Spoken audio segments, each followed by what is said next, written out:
The history of Native Americans is a story filled with pain and loss. They have lived on this land for thousands of years, cultivating rich cultures and thriving communities. However, invasions, brutality, and discrimination have left wounds that cannot heal, casting a long shadow over their heritage. Forced removals, broken treaties, and systematic oppression have compounded their suffering, stripping them of their land, rights, and dignity. The cultural genocide they endured has had lasting impacts on their identity and way of life. Today, we look back at 5 massacres that seared themselves into the hearts and minds of indigenous peoples, reminding us of the resilience and enduring spirit of these communities despite centuries of hardship and injustice. Their strength in the face of such adversity continues to inspire and calls for a collective commitment to justice and reconciliation.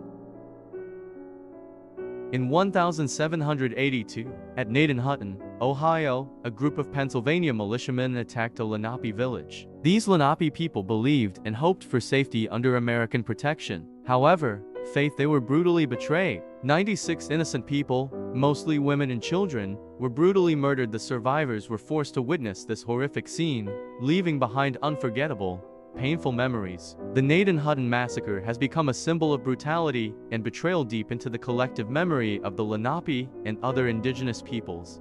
This was one of the most brutal massacres of the colonial period, leaving a deep wound in the history of the Lenape people. The attackers did not distinguish between the elderly, women or children, all of whom were the Lenape people had once hoped that they could live peacefully alongside the settlers. But this massacre shattered that belief in more than just a single act of violence. Humanitarian. The Nen Hutton Massacre is also a testament to the betrayal and bottomless greed of the invaders. The consequences of this massacre did not stop at the number of deaths, but also spread profound fear and loss for the Lenape community for generations to come. On December 29, 1890, in South Dakota, U.S. troops surrounded a group of Lakota people at Wounded Knee. They were accused of being a threat due to performing the ghost dance, a religious ritual with symbolic meaning. The meaning prayed for the revival of the natives and the disappearance of white settlers. The army, fearing that this dance would incite an uprising, decided to use force to suppress it. As tensions escalated, a shot suddenly erupted, leading to a bloody massacre. More than 150 Lakota people, including women and children, were brutally murdered in this attack, lying dead in the snow, creating a horrifying scene. The massacre at Wounded Knee not only marked the end of armed resistance by the Indians, but also became a painful symbol of liberation, oppression and injustice they endured under the colonial regime and later the U.S. government. More than 150 Lakota people, including women and children, were killed in a bloody massacre. This was the end of the last resistance efforts of the Indians on the prairies. This massacre not only ended any hope of Lakota resistance, but also marked the total oppression of the native tribes by the U.S. government. The event became a symbol of brutality and injustice engraved deeply into the historical memory of indigenous communities. On November 29, 1864, a group of Colorado militia attacked the Cheyenne and Arapaho camp at Sand Creek, Colorado. Even though they displayed the white flag, they were still not spared. The attack took place at dawn, when many people were sleeping and defenseless. Colorado soldiers not only killed adults, but also massacred hundreds of women, children, and the elderly. The survivors fled into the grasslands, but could not escape the brutal pursuit. This event was not only a tragedy for the Cheyenne and Arapaho people, but also one of the clearest representations of the cruelty and violence of the American government against native tribes. Sand Creek became a symbol of inhumane brutality and sparked outrage and opposition from indigenous tribal rights groups and human rights activists.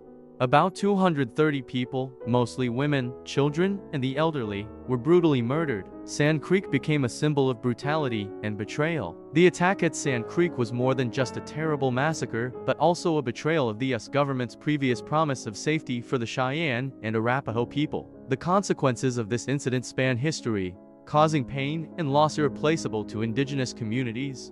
This event was part of the European exploitation and encroachment of the American West, highlighting the deep pain and resentment within hearts of the Cheyenne and Arapaho people. On January 23, 1870, the United States Army attacked a group of Piegan Blackfeet in Montana. The attack happened suddenly at dawn, when many people were sleeping and did not have any chance to defend themselves. U.S. soldiers not only attacked, but also proceeded to torture and kill dozens of Piegans, including women, children, and the elderly. This attack not only caused serious physical injuries, but also devastated the spirit and community of the survivors. This event is one of the clearest examples of the oppression, violence, and injustice that native tribes faced during the occupation and westward expansion of the United States.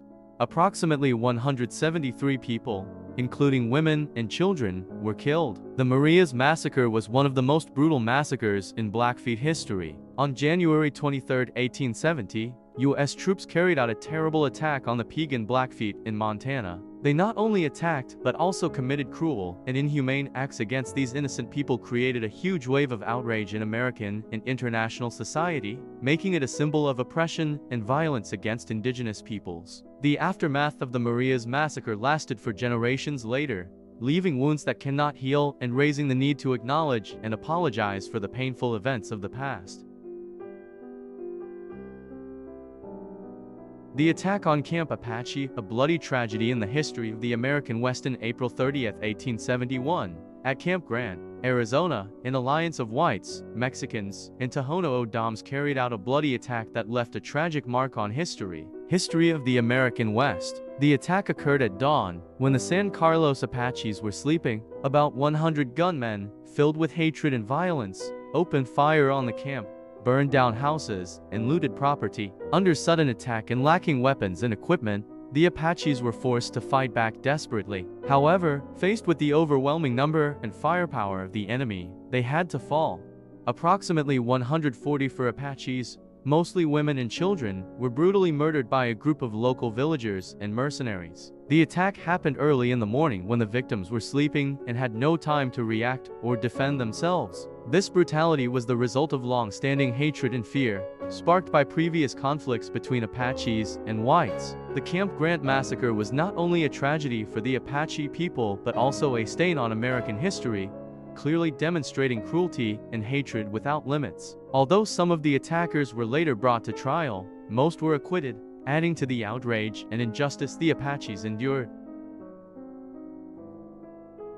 These massacres are not only pages of history filled with blood and tears, but also a reminder to us of the importance of respecting and protecting the rights of all peoples. This bloody history evokes painful and haunting images of brutal attacks, where human life is despised and humanitarian values are trampled. We need to acknowledge the mistakes of the past, not only to remember the innocent victims, but also to learn valuable lessons about humanity and justice. We must realize that injustice and violence cannot bring peace and prosperity. Instead, we need to build bridges of understanding, tolerance, and love between peoples. Let's learn from the past together to build a more just and compassionate future. We need to ensure that the rights and dignity of everyone is protected, regardless of race, religion, or any other characteristic. Only then can we truly move forward into a world of peace, where everyone can live in mutual respect and love.